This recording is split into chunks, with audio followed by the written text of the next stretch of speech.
Batata Bamama Bandeko, mesdames, mesdemoiselles, messieurs, bonsoir. Merci de nous accueillir une fois de plus en ce lundi 16 octobre chez vous. Ça faisait longtemps qu'on ne s'était plus revus.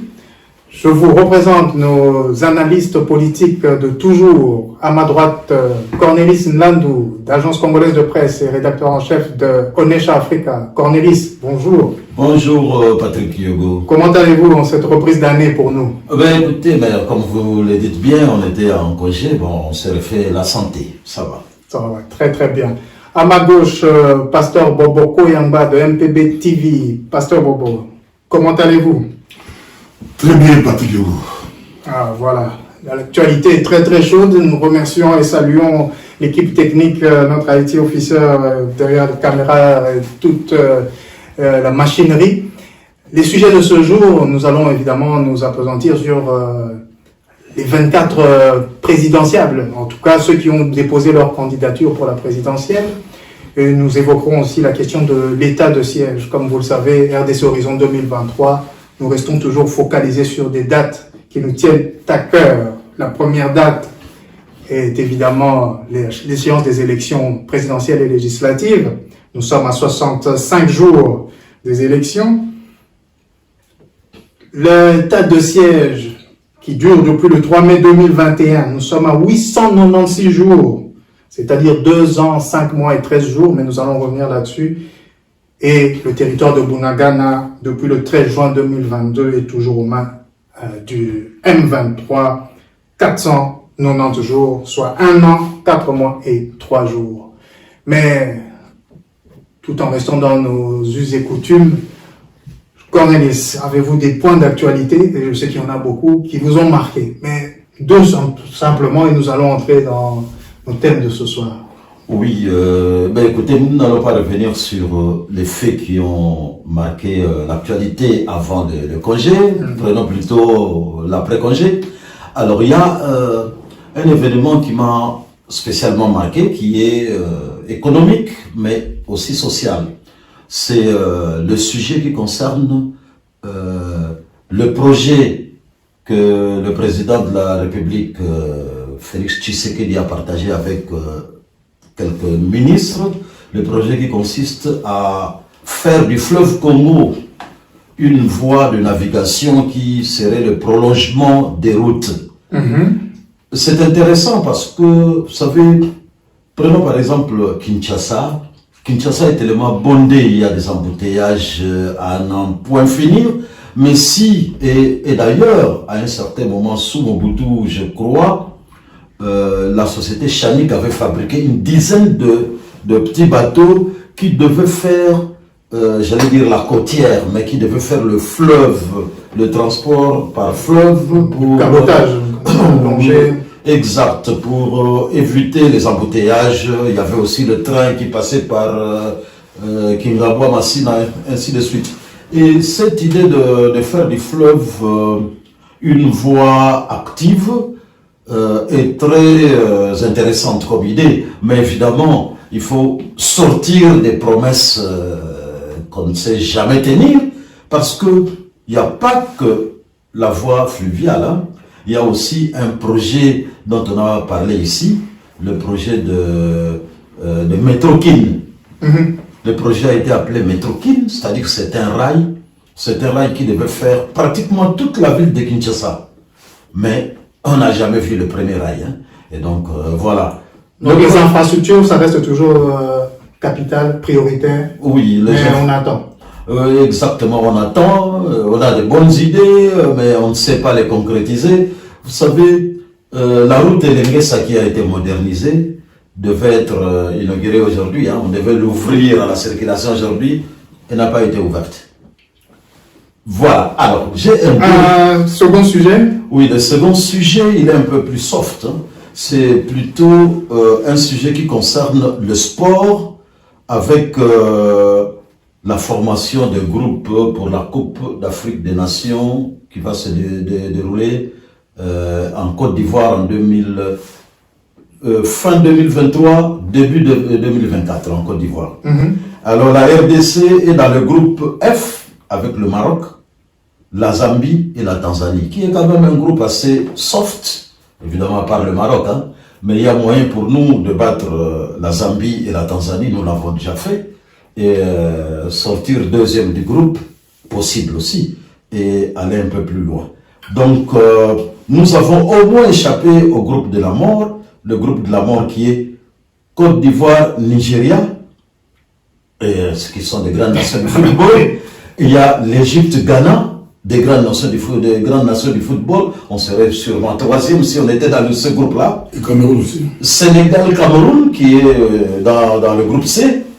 Et Algérie, le groupe D. Donc en fait, nous avons un groupe soft, le groupe F, où on est avec le Maroc. On peut être deuxième du Maroc. On peut battre aussi. On peut aussi battre le Maroc, pourquoi pas. Mais avec la Zambie et la Tanzanie, qui sont des nations pas plus classées que la RDC en matière de ranking FIFA. À notre portée. Merci beaucoup, Cornelis. Pasteur Bobo, 2 points d'actualité pour nous mettre en jambe. 2 ou 3. Prenez le temps. Ouais, le premier sujet, c'est beaucoup plus par rapport à Israël. Ce qui s'est passé à Israël, moi, ça me touche personnellement parce que j'ai fait beaucoup de voyages à Israël.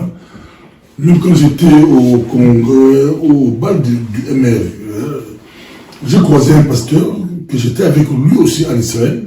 On s'est rappelé qu'on a visité ces kibbutz-là. Donc une sorte de ferme, de colonies qui sont implantées sur la terre palestinienne. Terre palestinienne, ça c'est autre chose. Nous, comme évangéliques, on ne dit pas ça. Il faut éviter ces termes-là. Mais il y a des kibbutz où nous, on visite. Quand les touristes arrivent, vous visitez les pays, on vous fait aussi visiter les kibbutz. Il y a des gens qui vivent, tout. Mais les kibbutz qu'on a attaqués, nous, on l'a déjà visité. Et on s'est posé des questions. Si c'était arrivé quand nous étions là, il y avait beaucoup de pasteurs européens, on était là, on était invités par l'ambassade d'Israël officiellement. Ils voulaient faire le rapprochement entre les évangéliques européens et Israël. On nous a fait visiter le pays, on était à la Knesset, on était partout. Mais quand ça arrive, ça nous touche. Je n'ai pas encore fait un élément sur ça, mais c'est vraiment, c'est un débat aussi un peu compliqué par rapport à là où nous vivons. Il y a d'un côté des communautés musulmanes et des communautés juives.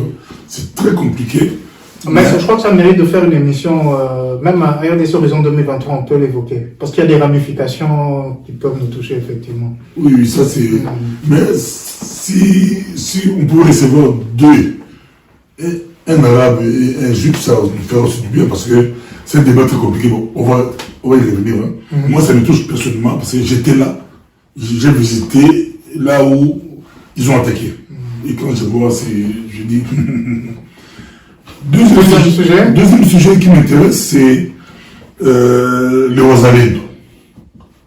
Alors, qui sont les Ouazalènes? Les Ouazalènes. Vous parlez des groupes rebelles ou des... Les patriotes congolais. Ou l'Église. Les patriotes Ouazalènes qui font succès. Moi, je parle des résistants armés qui font la guerre actuellement. Pas ceux qui attaquent le M23. Ceux qui attaquent le M23, ceux qui attaquent partout, ceux qui ont volé... Pas ceux qui ont été massacrés.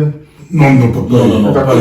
On va comprendre ça, c'est aussi compliqué. J'attends des procès, je ne sais pas qui était qui. Mais ici, il y a un groupe qui est sorti de nulle part, mais ça nous intéresse parce qu'on voit Poutine avec le Wagner, on voit d'autres pays. Mais Congo aussi, c'est l'antidote Kagame à M23. On dit, au lieu que ce soit M23, FARDC, ça ne marchait pas. Ils ont proposé... C'est pas le même rang. Ils ont proposé M23 contre Ouazalendo. Et pour l'instant, c'est le Ouazalendo qui mène. Et nous demandons au gouvernement congolais, il est temps de ravitailler, de renforcer le Ouazalendo, de les renforcer vraiment. Bien qu'ils volent les tenues de FARDC, ils ont volé aussi l'avion de FARDC. Mais ce qui est intéressant avec eux, quand ils volent, c'est pas pour attaquer les FARDC. Donc, ils ont volé l'avion, mais c'est pour aller bombarder ailleurs, défendre la nation. Donc, Ça nous intéresse, le Ouazalendo. Mais les gens se posent des questions. Si le Ouazalendo gagnait avant les élections, je repose la question à tout le monde. Si le Ouazalendo gagnait avant les élections, ça va encore susciter des polémiques. Donc gagner contre le M23. Pour chasser le 23 avant le 20 décembre. Mais ce qui est intéressant aussi avec cette histoire de la résistance de Ouazalendo, c'est que aujourd'hui que les Ouazalendo sont en train de progresser, ils sont en train d'attaquer et de gagner du terrain, ils posent le problème des inscriptions sur les listes électorales. Hein. Donc les électeurs de là qui n'ont pas été pris en compte. Et donc les gens de la société civile de l'Est, avec la progression de Ouazalendo, commencent de plus en plus à poser le problème des élections de ces territoires qui ont été oubliés. Ils veulent que leurs électeurs soient inscrits parce qu'il y a encore du temps, jusqu'à décembre. Oui, 65 jours. Et deux sujets, c'est par rapport à... Ça, c'est l'histoire des églises dérivées au Congo. Mais il y a eu un coup d'État qui s'est passé. Un coup d'État, on dit soft, pas soft. Coup d'État. Coup d'État des églises dérivées. Le président Dodo Kamba a été... Le président des églises dérivées. Limogé, chassé de manière un peu compliquée. C'est vu des autres là. Il est le président des églises dérivées. C'est eux qui ont mis Caliban. Ah voilà, c'est ça. L'association, donc le groupe des églises. C'est lui qui a mis le comité. Kadima, mais malheureusement, on lui a chassé, on dit qu'il a volé, manifestation, on ne sait pas encore. Même à l'église. C'est autre groupe, le groupe de Kakenza. J'ai reçu Kakenza à Bruxelles, c'est le groupe qui était l'ancien président. Ah, oui. Et celui Kafuta qui lui avait mis dehors, ils ont comploté. Ah, oui. Et ils ont mis quoi? Ils ont mis qui? Ils ont mis un jeune qui monte maintenant, Guy Olangi. Le fils de Maman Olangi. Ah. Tiens donc. C'est lui qui prend le règne, comme ils savent que le fils a une grande église à Kinshasa. Il a la foule, il a la population, les vieux se cachent derrière Guy Olangi, on lui met le nouveau président, mais l'autre dit, c'est toujours lui, il veut revendiquer. La guerre commence avant le 20 décembre, ça sera chaud. Même dans les églises, il y a de la politique. Mais c'est la politique parce que c'est eux qui ont décidé de placer le président de la commission nationale électorale. Pardon, oui. C'est des grands enjeux. Oui.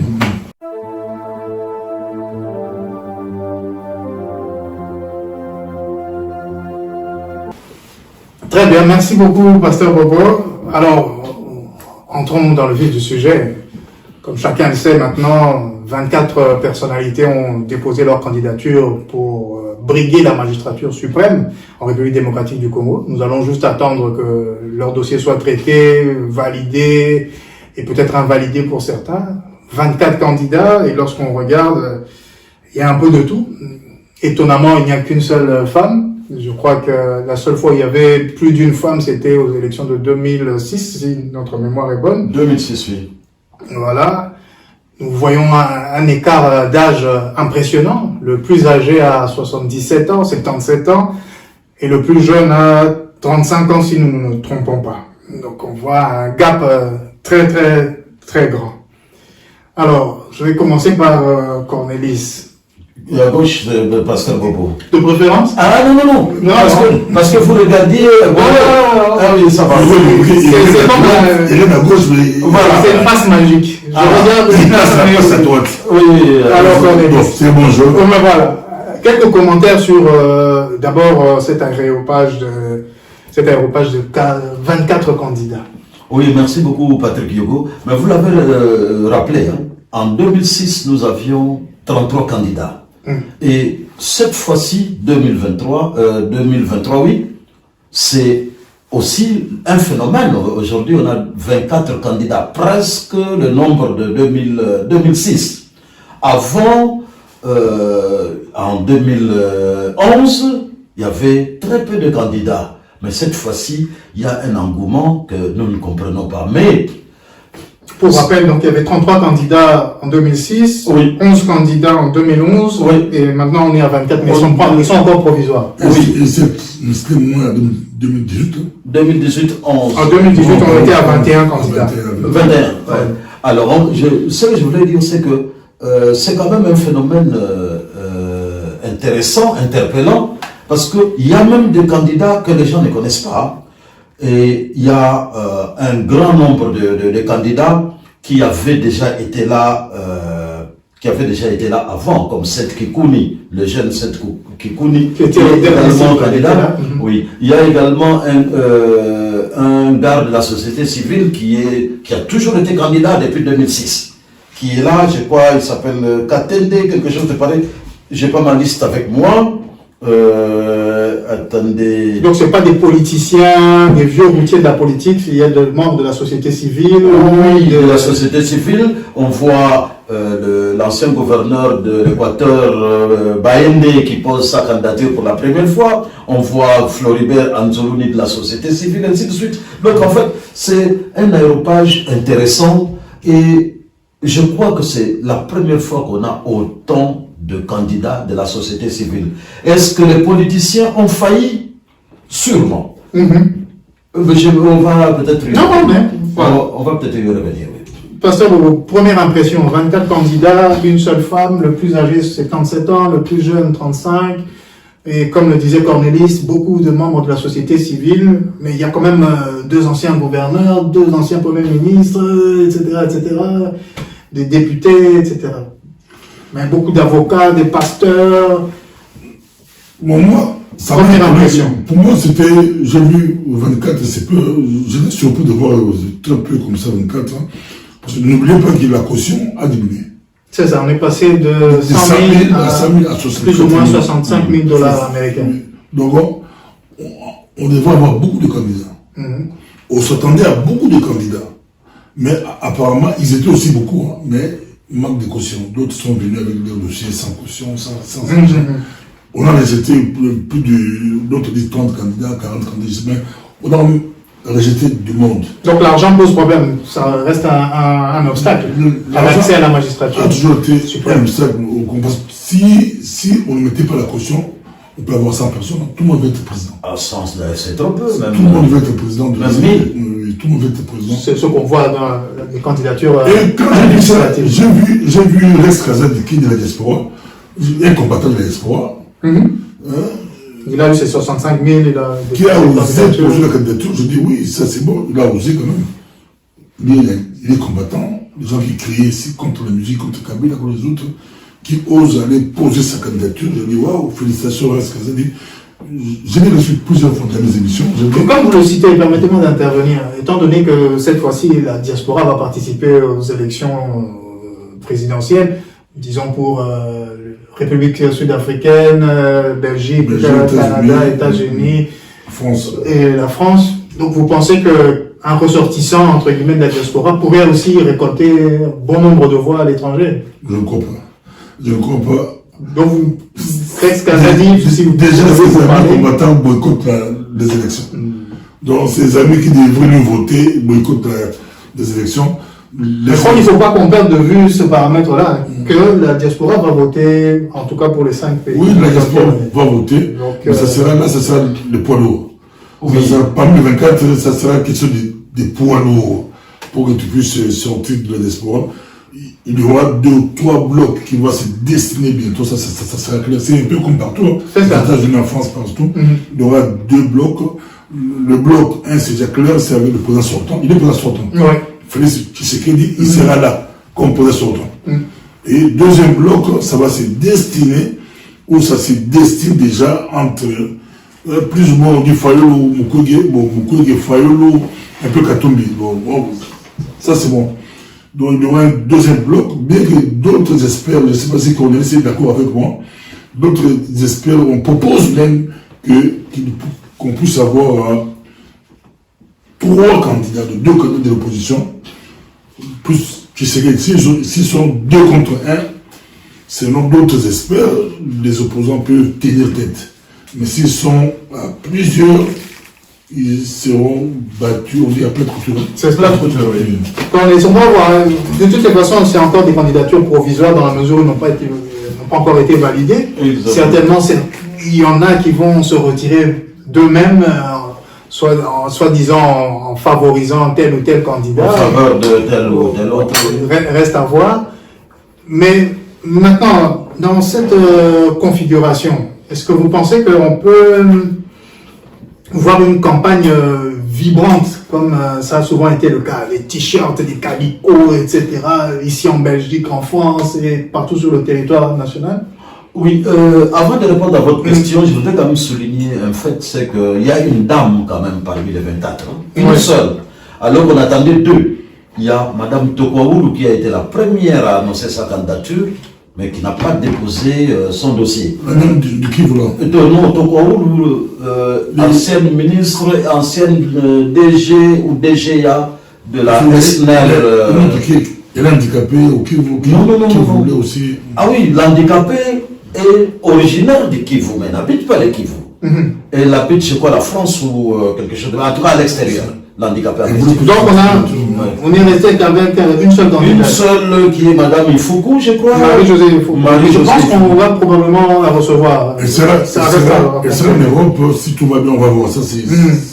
Exact. Bon, ils seront tous en Europe. Puisqu'il y a un électorat qui est ici, c'est pour ça que je posais la question à Cornelis. Est-ce que verrons-nous une campagne vibrante ici aussi à l'étranger, comme ça se fait souvent sur le territoire national? Mais écoutez, Marie-Josée Ifoukou déjà annonce son arrivée ici. Donc c'est une bonne occasion. Et nous, Horizon RDC, Horizon 2023, nous sommes déjà prêts à la recevoir. Et d'ailleurs, il y a une machine qui va être mise en marche pour attirer Marie-Josée Ifoukou à RDC Horizon 2023 et je crois que ça va être la même chose pour les autres candidats. Plusieurs candidats vont arriver ici parce que vous savez, c'est la première fois que les Congolais de la diaspora vont voter et nous ne votons, les Congolais de la diaspora ne votent que pour l'élection présidentielle. Hein. C'est ça. Pas pour les législatives. Pas pour la députation, mais c'est sur la présidence. La présidentielle. Donc, en fait, c'est intéressant parce que c'est quand même la première fois. Sûrement que les candidats ont ça en tête. Ils vont quand même passer par ici. Et nous aurons sûrement, nous également, nos t-shirts et nos capsons. Mais ce qui n'est pas l'essentiel. Mais la campagne va être assez dur parce que si nous voyons déjà, le pasteur Bobo a dit qu'il y aura sûrement 3 ans. Il y a le président sortant, Félix Antoine Tshisekedi, qui est candidat à sa propre succession. Il y a une myriade d'opposants qui sont candidats. Et aujourd'hui, il y a de plus en plus de négociations en coulisses pour qu'il y ait un candidat unique de l'opposition. Mais évidemment, il y a déjà des divergences entre les candidats majeurs. Le pasteur Bobo a cité Fayoulou, Katumbi, Mukwege, en tout cas, qu'on le veuille ou non, ce sont les 3 grands candidats de l'opposition et sûrement que les autres vont se fédérer autour d'un de 3. Mais ce qu'on a remarqué, c'est qu'il y a déjà des divergences, il y a déjà des tiraillements entre notamment Fayoulou et les autres, ou Fayoulou et Katumbi. Mais vous savez, Fayoulou est une personnalité forte. Tout le monde le sait, hein? Mais, et d'ailleurs, dans une de mes émissions privées, je vais parler de la communication pour gagner les élections. Parce qu'il faut savoir communiquer. Et Fayoulou est un piètre communicateur. Fayoulou est un gars qui est tellement imbu de lui-même qu'il met les autres mal à l'aise. Alors que les autres dans son équipe, les autres candidats de l'opposition. Parce qu'à un certain moment, il serait peut-être mieux, il serait indiqué qu'il y ait un candidat, un seul candidat de l'opposition pour faire face à Fachi. Mais si, comme dit Pasteur Bobo, s'il y a 2 candidats de l'opposition face à Fachi, eh bien écoutez, mais Fachi est content, hein? Il est plus content que s'il y a un seul candidat. Mais donc, parce que ce sont 2, ils peuvent gagner. S'il y a 2 candidats séparés, ils peuvent gagner. Si ce sont 3, 4, c'est dangereux pour eux. Non, effectivement. Ils ont la chance de gagner. Exact. S'ils sont aussi 2, limite 2, ils peuvent gagner. L'opposition peut gagner. S'ils sont 2-1. Mais là, je ne sais pas si vous êtes d'accord avec ça. Non, mais c'est ce que je disais. Hein. 2 candidats de l'opposition contre Fatih, Fatih va être content. Parce que seul contre 2, ils vont se partager les voix. Il y aura les voix seront diluées entre les deux. C'est Fassari qui pousse le 3e comme Chadari. Pardon? Qui pousse le 3e comme Chadari. Ils étaient 3 Fayou, Tshisekedi, Chadari, Chadari. Ah, il y a eu émiettement des voix. Mais Chadari était 3e. Mais attention, là, il y avait déjà la guerre entre Félix Tshisekedi et Fayoulou, qui ne se sont pas entendus à Genève. Et donc là, c'était différent. Mais de toutes les façons, quand vous voyez le résultat des votes, il n'y a pas de différence entre le 2e et le 3e. Hein.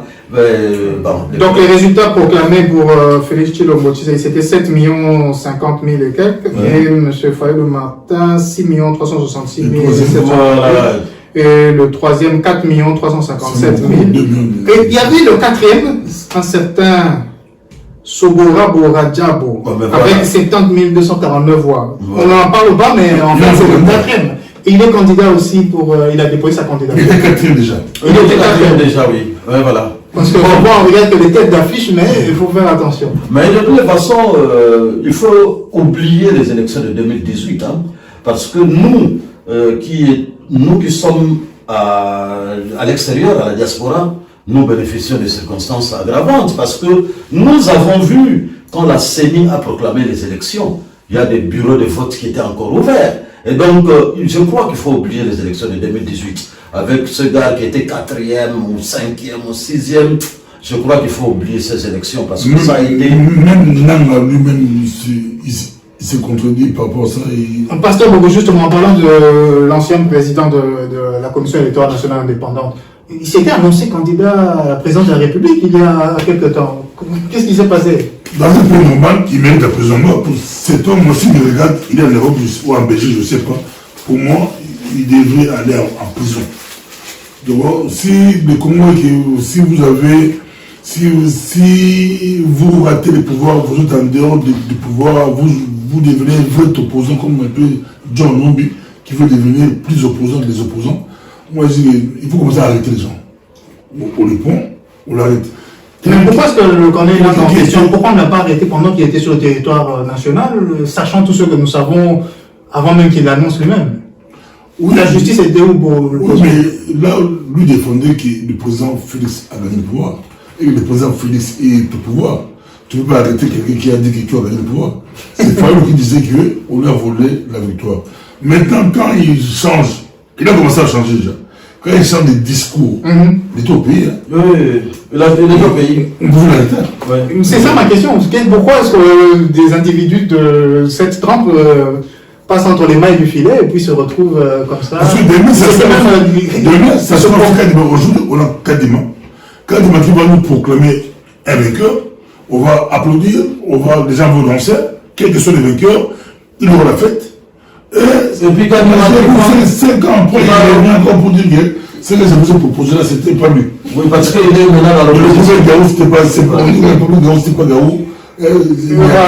Voilà. Et je voulais quand même relever un fait, parce que peut-être un dernier fait. Il y a l'un des candidats de la présidentielle qui est Noël Tchani, qui a fait déjà candidat. Oui, candidat aux dernières élections avec un mensonge où il disait qu'on lui a volé son dossier de candidature à l'aéroport d'Ndjili parce qu'il avait mis ça dans la soute. Bon, tout le monde sait que les documents importants sont mis dans un... On va pas y aller. Heureusement, dans le pays, sa caution, c'est une des cautions. Mais il avait oublié sa caution perdue. Mais ce que je voulais dire, ce que je voulais relever, c'est que quand Corneille Nangaa fait sa première déclaration à Kinshasa, Noël Tchani, qui était candidat en 2018, avait réclamé, il avait fait une déclaration où il disait que Corneille Nangaa doit rembourser les $100 000 de caution parce que Corneille Nangaa dit qu'il n'y a pas eu élection, il y a eu un deal. Et donc, il n'y a pas eu élection, vous avez déplacé les gens pour rien. Et nous avons payé notre caution pour rien, rembourser notre caution. Et ça, c'est intelligent. Mais malheureusement, personne n'a prêté attention à ça. Mais moi, je demanderais si vous m'autorisez, de cette fois-ci, qu'il y ait au moins élection, qu'on titre d'élection, on a écouté, on connaît l'un et les autres. Kadima, si vous nous écoutez cette fois-ci, nous voulons des élections. Proclamez-nous les vainqueurs comme vous avez juré. Vous avez juré que cette fois-ci, la personne qui a gagné, ce sera lui. Proclamez-nous. Je crois que les mesures ont été mises en banque. On va essayer de suivre ça de très près. Et Dieu aidant, nous serons peut-être sur place aussi pour voir un peu comment ça se déroule. Si quelqu'un d'autre a un petit mot, puisque ce ne sont que des candidatures pour le moment, on va pas tirer des plans sur la comète, mais attendons de voir. Si j'aime par rapport aux candidats, ça c'est, bon, moi je l'ai dit dans mes émissions, mais j'étais très content que de plus en plus, beaucoup d'experts, beaucoup d'analystes de haut niveau comme économistes le disent aussi, ces élections, ça sera très chaud. Ça sera très chaud. Ça s'annonce très chaud, ça sera très dur. À cause des déclarations des uns et des autres au sortir du bureau d'enregistrement, c'est quoi? On voit même sur les réseaux sociaux, il y a une guerre qui a commencé. Donc si ce n'est pas contrôlé, je crois que c'est ça, il faut que ce soit vraiment contrôlé et que les médias puissent jouer leur rôle de maîtriser. Sinon, ça sera très très chaud. Alors, comme Pasteur Bobo a un dernier mot alors la porte, je vais quand même m'enfoncer. Mais j'espère que vous allez la refermer aussitôt après votre passage. Oui. Pasteur Bobo parle de l'organisation, de surveillance, ainsi de suite. C'est important quand même d'en parler parce que nous avons vu Moïse Katumbi qui voulait aller dans le Congo central. On l'a interdit d'accès au Congo central. 2 jours plus tard, quelqu'un du pouvoir a voulu aller dans le Congo central. Il était accompagné par les forces de l'ordre. Oui, vous nous en aviez parlé ici même dans notre... J'avais même cité le garde du pouvoir. C'est très dangereux parce que c'est des antécédents malheureux. Parce qu'aujourd'hui, un opposant qui veut aller, je prends un exemple fort, un opposant qui veut aller dans les Kasaï, on lui interdit d'aller au Kasaï par des agents de l'ordre, ainsi de suite. Et je pose la question, le jour où un gars voudra aller au Katanga, un gars du pouvoir par exemple, il veut aller au Katanga, les Katangais lui interdisent l'accès. Voilà un peu le début du désordre et le début peut-être d'une guerre civile.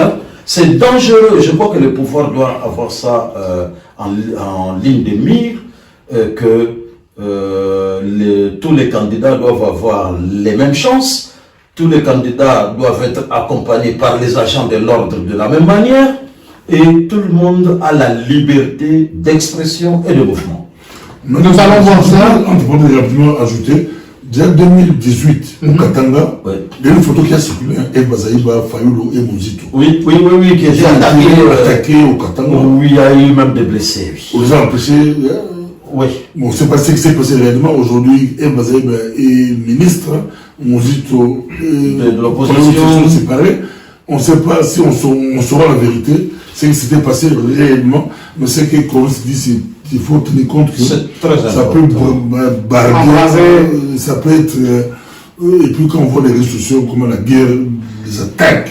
On sait que cette campagne sera chaude ou peut-être brûlante, mais on va essayer justement par nos analyses et nos interventions d'essayer d'anticiper ce genre de situation malheureuse qui pourrait arriver, mais le fait de le dire, ça pourrait justement empêcher que cela n'arrive.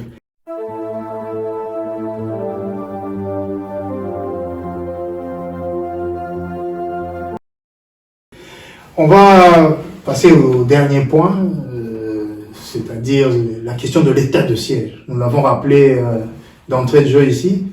C'est depuis le 3 mai 2021 que cet état de siège avait été déclaré, proclamé. 893 jours d'état de siège. Le 13 octobre, dans la nuit, le chef de l'État de la République démocratique du Congo a fait une annonce. Tout le monde s'attendait à quelque chose d'extraordinaire, mais on nous a parlé d'un allègement de l'état de siège. J'ai oublié la formule pour dire que c'était une nouvelle expérience constitutionnelle. Bon. Cornelis, quand vous avez entendu cette annonce du chef de l'État qui disait, voilà, on va assouplir l'état de siège, qu'est-ce que cela vous en semble? Oui, je vais un peu faire marche arrière parce que le président de la République, à la dernière assemblée, 78e session des Nations Unies, a fait une déclaration très forte où il dit qu'il va accélérer le départ de la MONUSCO. Oui. Et ça, c'est très intéressant parce que, vous savez, avant cette déclaration, il y a eu les, entre guillemets, les Ouazalendo d'une église qui était attaquée par la garde républicaine, ainsi de suite. Il y a eu 54 morts, je crois, si je ne me trompe pas. Au moins 54, oui. Et pourquoi ces Ouazalendo manifestaient? C'était pour le départ de la MONUSCO, ainsi de suite. Au moins pour une fois, aux Nations Unies, le président de la République répond aux préoccupations de la population qui a voulu que la MONUSCO s'en aille et il dit on va accélérer le départ de la MONUSCO. Alors vous avez posé la question sur l'état de siège. Oui. C'est pour cela que j'ai commencé par cette parenthèse-là. En fait, cet état de siège, c'est depuis longtemps que la population de l'Est qui subit l'état de siège, parce que les gens de l'Ouest n'ont pas d'état de siège. Les gens de l'Est sont sous état de siège. Et donc, on rappelle l'Ituri et le Nord Kivu. Et c'est eux qui connaissent mieux que nous c'est quel état de siège. Et cette population-là de l'Ituri et Nord Kivu ont toujours fait des déclarations selon lesquelles il faut mettre fin à cet état de siège qui dure depuis 2 ans. Et pire même, il n'y a pas 2 mois, il y a eu des assises à Kinshasa où on a réuni les représentants des sociétés civiles de l'Ituri et du Nord Kivu, les experts du gouvernement, et ainsi de suite, pour débattre de la nécessité de mettre fin à l'état de siège ou de poursuivre. Il y avait 3 thèmes. Requalifier. Et à l'unanimité, à l'unanimité ou à la majorité? Non, c'était à l'unanimité finalement, parce qu'il y a eu une majorité, mais cette majorité a pu convaincre la minorité pour s'allier à leur point de vue. Et donc, dans les conclusions finales, c'était à l'unanimité que les experts et les éléments de la société civile avaient décidé, avaient proposé, puisqu'ils n'ont pas la décision, avaient proposé qu'on mette fin à l'état de siège.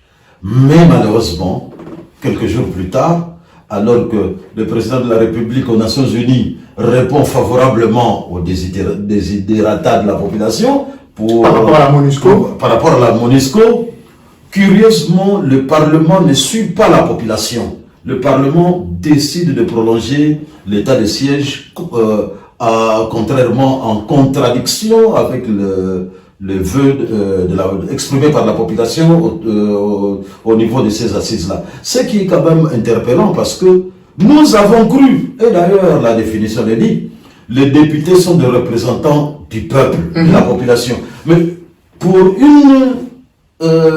une fois, on voit des représentants du peuple qui décident contre le peuple. Mais on ne sait même plus ce que sont ces députés. Mais ils n'ont pas de mandat impératif, ils peuvent décider comme ils veulent. Une fois qu'ils ont la légitimité du peuple, ils décident comme ils veulent. Exactement, ils décident comme ils veulent et maintenant ils vont aller s'agenouiller devant la population pour qu'on les vote encore, alors qu'ils décident contre cette même population. Voilà un peu le... Pasteur Bobo, comment expliquer cette situation? C'est quand même assez compliqué. Faut-il encore le rappeler?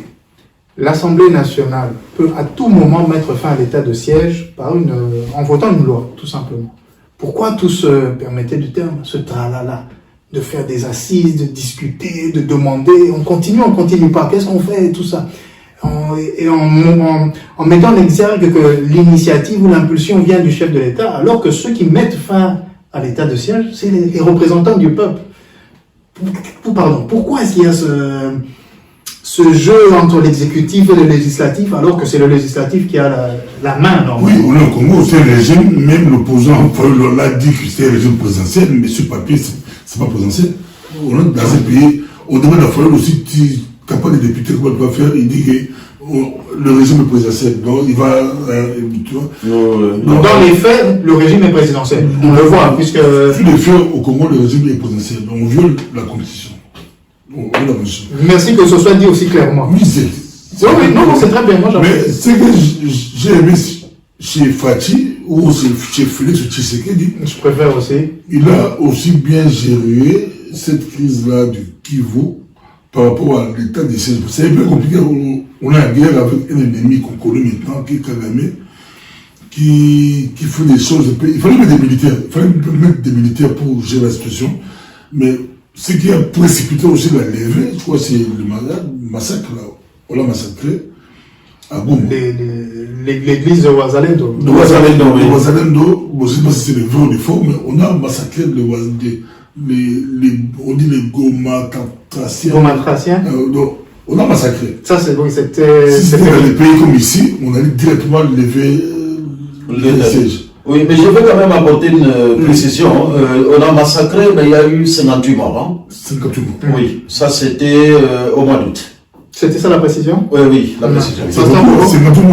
C'était en Europe, à Touga, l'état des sièges allait sauter directement avec la pression des médias, la pression de la population, ça allait sauter.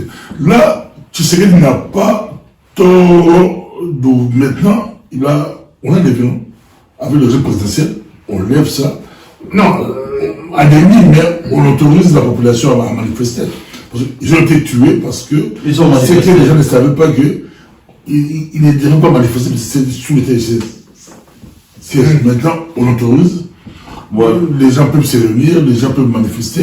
Parce que l'état des sièges est allégé. Et puis, on est à quelques jours des élections. Oui, 65 jours. Il fallait faire un geste. C'est un geste qui n'est pas vraiment fort, mais c'est quand même un geste parce que la guerre n'est pas confinée. La guerre n'est pas confinée. Ah oui, non. Encore un dernier mot sur cette histoire d'état de siège, de levée, d'allègement, d'assouplissement, etc. Dans la déclaration du chef de l'État congolais, il a utilisé une formulation que pour nous ici en Belgique nous connaissons fortement bien, et même au Congo, en disant sans atermoiement funeste ni précipitation inconsidérée, il va fermement conduire le pays vers la paix, etc. Bon. J'ai pris la ferme résolution de conduire sans atermoiement funeste, mais sans précipitation inconsidérée non plus, les populations des provinces de l'Ituri et du Nord Kivu vers un allègement progressif et graduel du régime de restriction de l'état de siège. Notre ferme résolution est aujourd'hui de conduire sans atermoiement funeste, mais sans précipitation inconsidérée, les populations congolaises à l'indépendance, dans la prospérité et la paix. Cette expression-là, que pour nous, dont la paternité est celle du roi Baudouin, qui est en 1959, lorsque les troubles pour la décolonisation commençaient, annonçait justement que sans atermoiement funeste ni précipitation inconsidérée, il allait permettre au peuple congolais d'accéder à l'indépendance.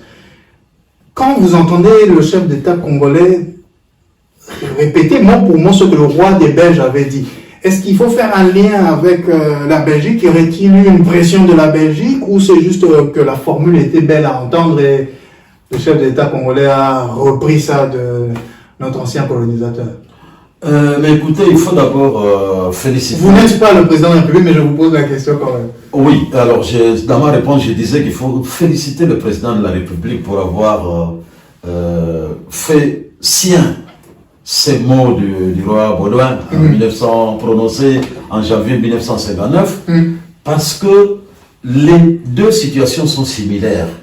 Vous savez, nous avons acquis notre indépendance en 1960, mais l'acquisition de cette indépendance a été précédée de violences. Tout à fait. Il y a eu des manifestations à Matongé où il y a eu plusieurs morts, il y a eu même des viols de femmes belges, ainsi de suite. Des pillages. Kinshasa, pas de Belgique. On a des légendes, on voit Matongé. Imka, tout ça. Imka, oui. Évidemment, si on peut encore aller un peu plus avant, c'est qu'il y a eu un meeting de... Non, on va pas revenir là-dessus. On va pas revenir sur... Alors, je disais qu'il y a eu similitude de situation. Il y a eu des violences qui ont précédé cette déclaration qui ont également précédé l'indépendance. Et si Félix Tshisekedi a été, je vais un peu oser, si Félix Tshisekedi, le président, a été contraint d'alléger l'état de siège, c'est parce qu'il y a eu massacre à Bukavu. Ça, nous ne devons pas l'oublier. Il y a eu massacre à Goma plutôt. Il y a eu massacre à Goma. Nous avons dit 48 morts. 58. Non, 48. Hein, j'ai fait un rectificatif. Okay. 48 morts officiellement. Il y a eu 48 morts de victimes innocentes. Des gens qui manifestaient pour une cause noble. Le départ de la MONUSCO, le départ des troupes de l'EAC. Et on a tiré dessus à balles réelles. Et donc c'est la comparaison ou le parallélisme se fait à ce niveau-là. Oui, exact. Et violences, etc. Exact. Et ces violences, ce massacre a fait que le président Tshisekedi a quand même reculé. Et c'est important, parce que nous l'avons dit ici, l'état de siège a été décidé sans concertation. C'est ce qu'on disait, c'est-à-dire maintenant on pose la question à tout le monde, qu'est-ce qu'on fait, on continue ou pas, mais lorsque ça a été décidé, on avait consulté que les deux assemblées délibératives et le conseil de sécurité et tout ça, mais pas la population. Pas la population. Quel président doit décider de parler à la population? Non, mais c'est pour dire pourquoi aujourd'hui on demande... Est-ce que c'est un président qui hésite? Voilà. La guerre est là, il a une situation de crise, le président décide. Non, attention. Il doit décider. Attention. Il est dans ses prérogatives. Attention, quand on dit là, non, le président... Allez demander aux gens qu'est-ce que vous pensez. Pendant qu'on nous a pris Boulangana, on nous a pris des territoires, vous venez demander aux gens. Le pasteur Bobo n'a pas tort, mais la question que moi je pose, c'est pourquoi leur demander aujourd'hui à la population, on continue ou pas, puisque votre décision avait été réfléchie longuement. Oui, maintenant la situation est un peu plus calme. Là, on peut faire associer la population. Oui, quand vous maîtrisez le terrain, vous pouvez associer. Oui, Patrick Diogo, je ne suis pas totalement d'accord avec ça, parce que ce qui est bien, il faut parce que le président de la République ne peut pas tout décider tout seul, parce qu'il y a des prérogatives, il y a des matières où il associe le Parlement. Par exemple, en matière d'état de siège, c'est dit dans la Constitution que le Parlement, et d'ailleurs nous l'avons dit ici, même à RDC Horizon 2023, ce sont les mêmes causes qui avaient précipité le départ de Kamere quand il était président du Parlement. Il s'est insurgé contre cette histoire où la Constitution dit que le Parlement est entendu. Mais là, Félix Tshisekedi a décidé tout seul, il n'a pas posé la question. Quand nous disons population, le Parlement c'est déjà la population. Ah oui, c'est la représentation du peuple. Oui, et puis nous l'avons dit ici, déjà au niveau des affaires étrangères, il y a une direction qu'on appelle la direction des organisations internationales qui s'occupe des traités et accords internationaux. Mais bon, en ce qui concerne l'état de siège, ici on n'est pas dans ce registre-là. Oui, les accords, ainsi de suite, avec l'EAC, ainsi de suite, mais aujourd'hui, on pose la question à la population, c'est parce que la population a réagi contre les accords, contre la présence de l'ONU, la présence des forces de l'EAC, qui font partie des accords, qui n'étaient pas soumis à la direction des organisations internationales. Et l'EAC va partir, ce qui est bien, si ça va se concrétiser. Les forces régionales vont partir. Oui, est-ce que nous quittons l'EAC? Le 8 décembre, ils vont partir. Bon, quitter déjà, c'est que le pays, ça serait très bon. Partir, le fait qu'ils quittent le pays, ça sera une très bonne chose pour le pays. Merci beaucoup, Pasteur Bobon. Merci, Cornelis. Pour ce soir, on va s'arrêter là, mais on vous rappelle juste que d'ici la fin du mois, il y a le sommet des 3 bassins forestiers, Amazonie, Congo et Bornéo-Mekong, Asie du Sud-Est, donc, qui vont se passer à Brazzaville.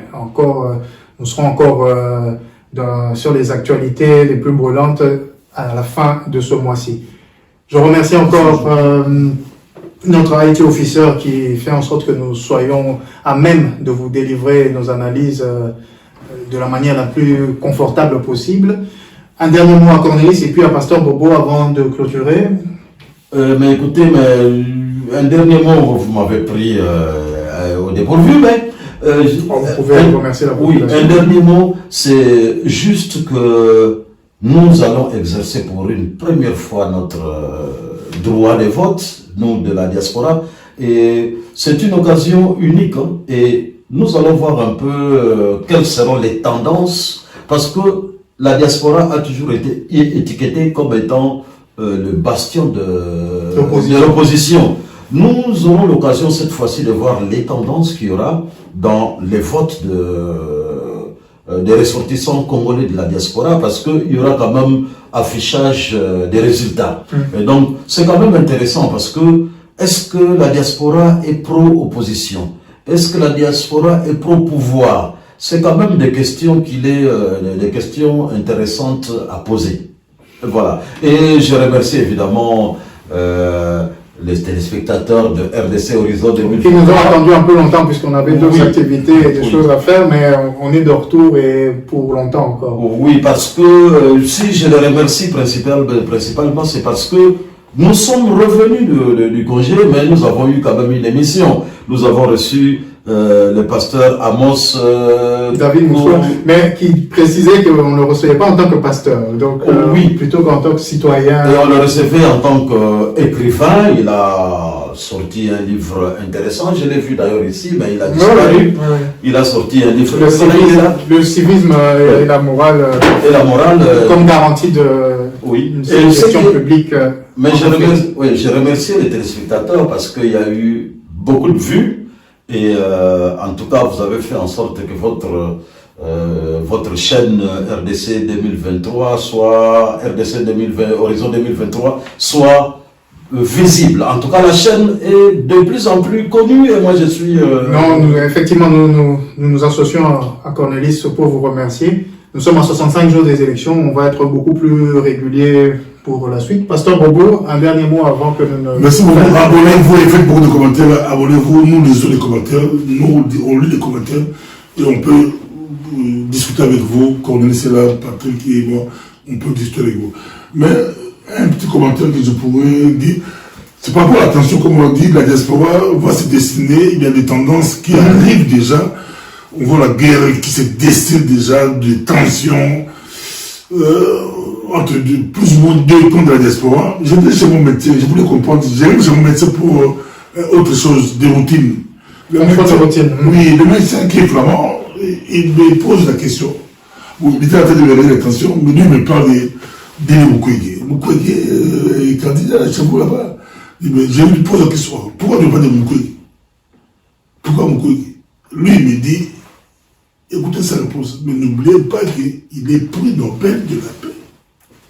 Ça sera le mot de la fin. J'ai dit ça pour savoir un peu comment l'attention, pourquoi l'Occident s'intéresse à ces élections-là. L'envergure. Il y a un prix Nobel de la paix qui est dans ces élections. Et ça intéresse même l'Occident, ça intéresse beaucoup de personnes. Hein.